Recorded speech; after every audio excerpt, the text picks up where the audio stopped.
Hello all the crazy people out there, my name is Michael, I like wizards and dragons and making games, and welcome back to 3D Collisions in GameMaker, sort of. So, last week I made a beginner-oriented video on basic 2D collisions in GameMaker, and for most of you watching this it probably will not be especially revelatory. It basically boiled down to using the place meeting function to check for collisions as you walk towards a solid object. Fairly basic GameMaker stuff, and well, again, probably not especially revelatory. But that did make me think a little bit about 3D collisions in GameMaker again, which is something that I have been known to do. Back in like 2021, I spent something like 2 years of my life making videos on doing 3D collisions in GameMaker by way of, I think it ended up being like 50 different overlap tests between different geometric shapes, spheres, boxes, planes, that kind of thing, and putting them together in a nice way to make them work reasonably well in GameMaker. But there is one thing which I arguably should have done before I did all that, and that is going to be addressing the way that probably most people try to do collisions in 3D GameMaker games just the first time that they sit down to do such a thing. And that is going to be by using actually just GameMaker's 2D collision system. So, for what feels sort of like a weird, silly hack, this actually works surprisingly well, at least in certain types of games.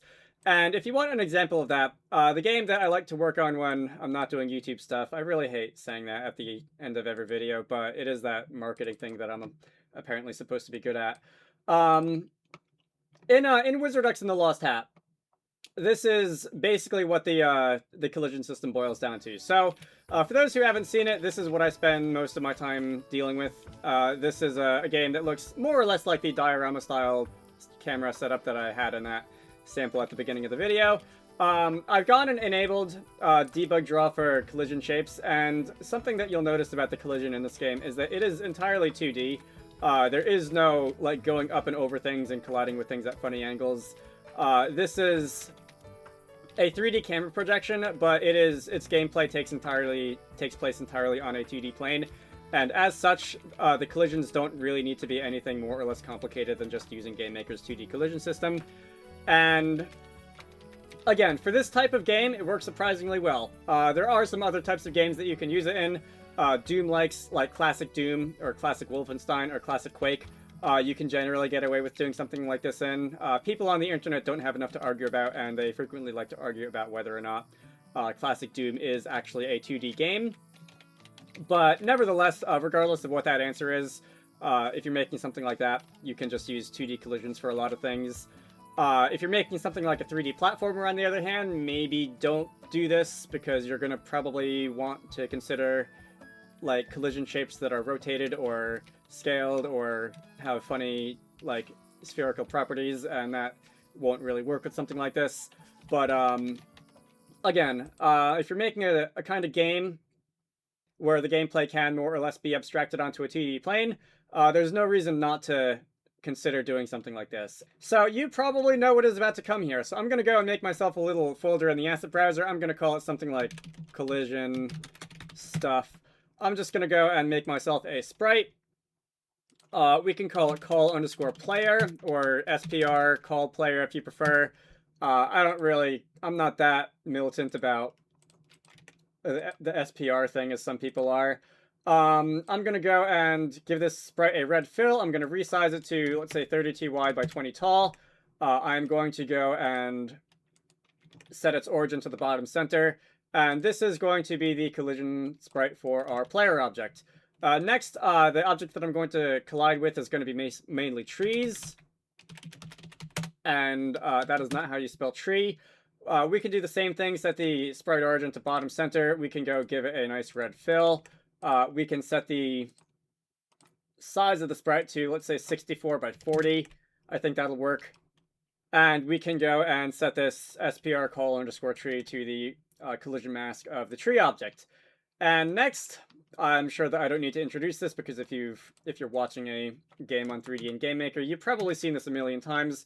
Repeat the absolute value of dx if not place meeting, x plus sign of dx, y obj tree, x plus equals the sign of dx, else break. And then we can, that's the collision on the horizontal axis. We can do the same thing on the vertical. The absolute value dy, place meeting x plus nothing, y plus the sine of dy. And then if that condition is met, we can move on the vertical axis. Get rid of this. That's not really needed anymore. So if I do this, it's just going to work, and we don't really need to write any more code. Although you might want to write more code. I don't know why I said that.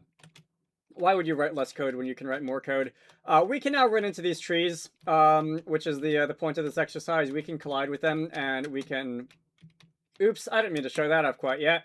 I'm going to get to that in a minute. But we have a collision with these trees in a 3D game in GameMaker, and we didn't have to do anything weird for it. So, before I get to the jumping thing, there is one thing that I would like to address, and this is going to be specific to the way that I've set this up. Your game might or might not have this problem, but diagonal movement, I am normalizing that so that we can, like, if you walk diagonally, you don't have the horizontal and vertical movement components being like added on top of each other, and so that you don't end up walking faster than you would orthogonally. And then we're just multiplying both movement speeds by 2 down here for some reason. This is going to give a horizontal movement speed of like 2 on the x and 0 on the y, and a vertical movement speed of like 0 on the x and 2 on the y, and a diagonal one of like 1.41, the square root of 2 on the x and y. And that's going to get truncated when you go into the repeat loop. So repeat, the absolute value of 1.41 is just going to be rounded down to 1, which is going to mean that you move slightly slower on the when you're moving diagonally. That's not really a collision logic thing as much as like a basic gameplay locomotion thing. I don't really want to spend too much time getting into that here. Again, if you've gotten to the point where you can deal with 3D in GameMaker, you probably know of at least a handful of ways that you can deal with this problem with the square root of 2 business. But I just thought that was worth pointing out because you might notice and or feel it in this demo. So what I actually wanted to do next, besides that, is address the jumping thing. So, what we have here is a like a basic jump feature, and I'm actually going to increase that a little bit so that I can rise above the top of the tree for the sake of this demo. If you hit the spacebar, z speed equals 6, and then you can do like z plus equals z speed minus equals that. If you hit the floor, you zero it out. And this currently does not work with this 2D collision system because we are just doing our collision checks in 2 dimensions, and nothing that happens like off the plane of the ground is really taken into account when we're doing our collision checks. And this is arguably the point where you might say that it's just worth the effort to go and actually use a real 3D collision system. But if you don't need anything especially complicated, if you don't need collision checks with any like funny shapes or anything like that, if all of your collision objects can be represented by just like cubes, you might consider hacking something into the system to make that work. And again, this is probably what a lot of people will try doing, or at least think of trying when they first try to do 3D collisions in GameMaker. And let's carry down that line of thought just a little bit. So if I go into obj_tree, I can go into the create event and I can define a variable that's something like height equals 64. That is not 64. Height equals 64. And instead of just checking directly place meeting in our collision logic over here, because the GameMaker has way too many collision functions that do almost the same thing. Instead of saying place meeting, we can say var what is here equals the instance place function, and the instance place function will do the exact same collision check as place meeting, but it will actually return the ID of an instance if it collides with one, instead of just returning a true or a false, which makes it more useful in most situations. And now instead of just instead of checking a boolean, I can check if instance exists what is here. And we can do the same thing on the y-axis. We can say, actually it's going to want to be not instance exists, isn't it? But what is here equals that. We're going to use the instance place function instead of place meeting. And we can say if not instance exists what is here, and I will want a negation in front of that one as well. And this logic is going to be exactly the same as what we had before. I still can't like jump on top of you or anything like that.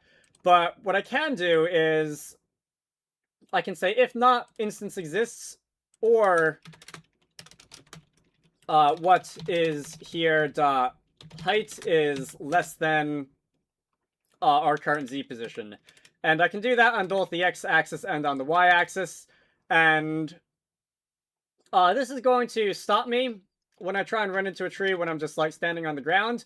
But if I were to try to run into a tree from, like, a jump, I will suddenly be able to jump into the tree. And this is, like, not useful because I'm now stuck in the tree. But down, a few lines down, when we're checking our z height, like our floor height, I can, if I were so inclined, do a third instance place check, and I can say var what is here equals just xy at this position, and I can say if... Actually, let me define a variable. I'm going to call this floor height, and this is going to be equal to instance exists what is here, and this will be a conditional. If there is an instance here, we can say the floor height is going to be what is here dot height, else it's going to be 0. And now I can check for a collision with this. If z is less than or equal to the floor height, I can set the z equal to the floor height and z speed to 0. That will cause us to stop falling when I land on top of a tree, like this. And let's see, you are not allowing me to walk around. You know why I think that is? I think that is because instead of saying if height is less than z, I also want a less than or equal to z there. Because, like, if I land on the tree and the tree's height is 64, my z is going to snap to 64, and then I need a less than or equal check if I want to be able to move around. Let's try that again. So now I can walk around on top of the tree. I think for the sake of the visuals, I might want to make the tree's height, like, a little bit shorter so that I can, like, land in the canopy and have it be a little bit less funny looking, a little better.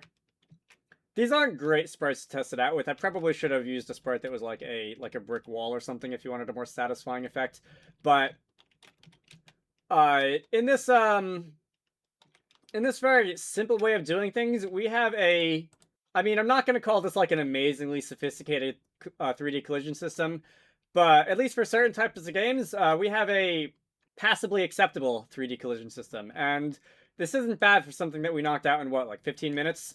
So, there are extensions to this that you can do. If you also wanted to be able to, like, walk under bridges or something like that, you might consider having an additional check to see if, like, the top of the player's head, you might give the player a height value as well, and check if the top of the player's head is less than, like, the bottom of the instance that you collide with.